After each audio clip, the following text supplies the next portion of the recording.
লোক, তার প্রিয়জন, কিছু ছাত্রনেতা, ঢাকা বিশ্ববিদ্যালয়ের কর্মকর্তারা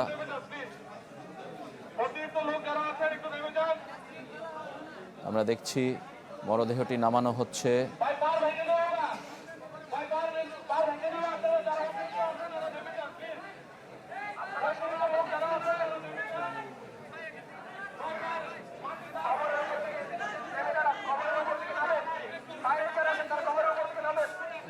কবরস্থানে নামানো হচ্ছে শরীফ ওসমান হাদির মরদেহ।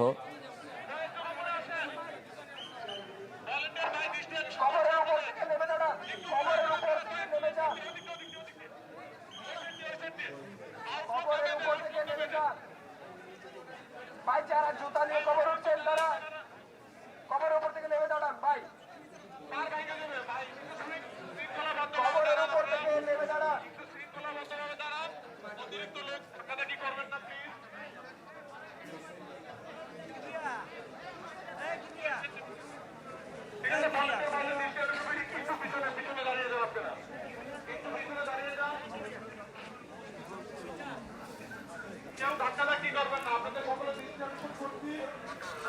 আমরা দেখছি শরীফ ওসমান হাদির মরদেহ কবরে নামানো হচ্ছে।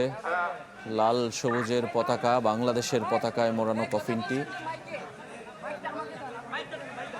শেষ মুহূর্তের চেষ্টা কফিনটি কবরে নামানোর জন্য। কিছুক্ষণ আগে জাতীয় সংসদ ভবনের দক্ষিণ প্লাজায় কিন্তু আমরা দেখেছি তার মরদেহে লাখো লাখো মানুষের ঢল।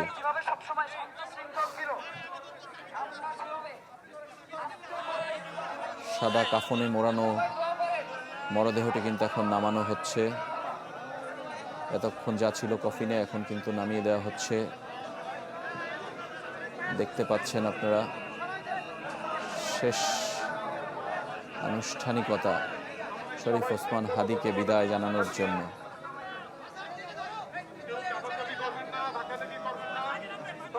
দৃষ্টিসীমার বাইরে চলে যাচ্ছেন শরীফ ওসমান হাদি। শেষবারের মতো তার মরদেহটি দেখতে পেয়েছেন।